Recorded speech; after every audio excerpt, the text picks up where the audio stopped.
Ladies and gentlemen, please welcome the founding chairman, Clinton Global Initiative, 42nd President of the United States, William Jefferson Clinton.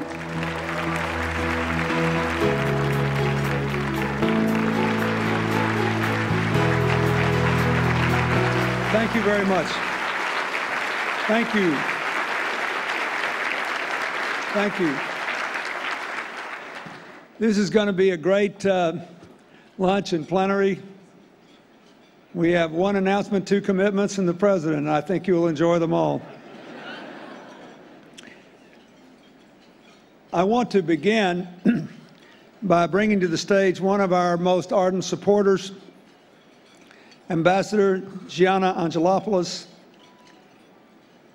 who has an important announcement to make. One of the great things we have learned about CGI over the years has been the adaptability of our diverse partners to taking special direct action on specific challenges and in specific regions. For example, in 2011, we responded to Americans who were asking us to convene a CGI meeting to generate commitments that would help to restore our own economic growth, and CGI America was born.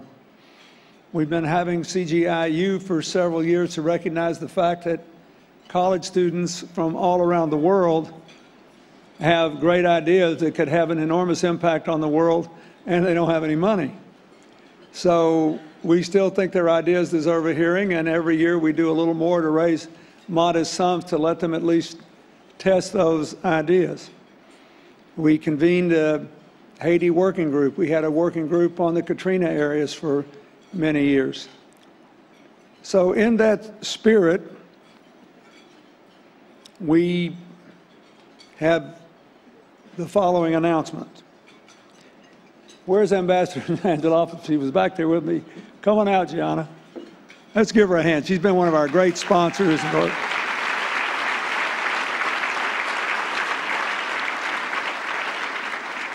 Next year, we are taking this working group model to the Mediterranean, which faces some of Europe's most severe economic challenges. CGI will hold a meeting focused on generating commitments in areas like youth unemployment, where it's 50% or higher in Greece and Spain, economic development, job creation, and green growth. It'll be a working meeting to bring together leaders from across all the sectors and countries involved to develop solutions targeted at long-term growth and competitiveness. We hope that those of you with interest in the Mediterranean will join us in June in Athens. I want to thank Ambassador Angelopoulos for her support and ask her to say a few more words about this meeting that we have been working on for some time.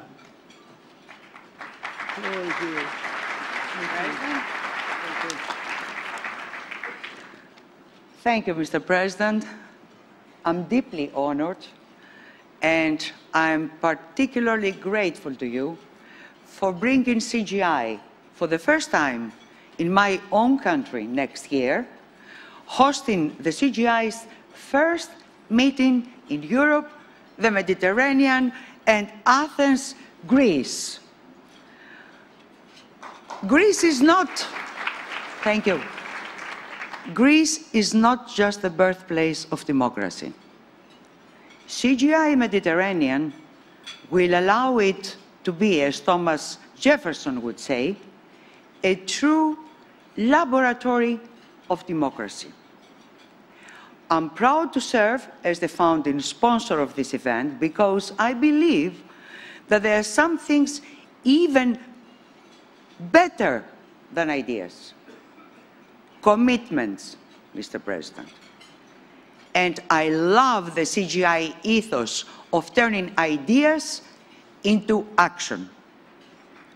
Like you, Mr. President, like Secretary Clinton, you devoted your lives to. And this is an ethos Greek people, they understand. I've seen them rise to amazing heights before. When I led the Athens Olympics, I saw a nation come together, combining ancient traditions with a modern, can-do approach, can-do spirit. And next year, at CGI Mediterranean, I believe we'll have the opportunity once again to reignite the torch of common cause. So, please, join us in Athens next June to fulfill the Clintons' mantra, not just to talk about ideas, but to act on them. Thank you. Thank you. Thank you. Let me, for those of you who don't keep up with events in Greece as closely as some of us, I think it's important to point out that the quality of their government and their budgeting process has dramatically improved. They did have to make some painful adjustments. The problem is if you live in a currency union like the EU, without control of your own destiny, even when interest rates are lower than inflation, you can't float bonds to build infrastructure, which is what you would normally do. But you can't because you don't have your own currency. So we all have to be really creative in thinking about how to do something. But I'll just give you one factoid that should make you think this is worth doing. The average Greek citizen works 25% more hours per week than the average German. Hear that? Do not presume that you know what caused all these problems in Greece. Former Prime Minister Papandreou's there nodding his head. He has the battle scars to prove it. So I ask you, please, come with us and look at this, not just from the point of view of the Greeks, but the Spaniards that had an enormous housing bubble burst, but also are leading the world in the clean energy transformation.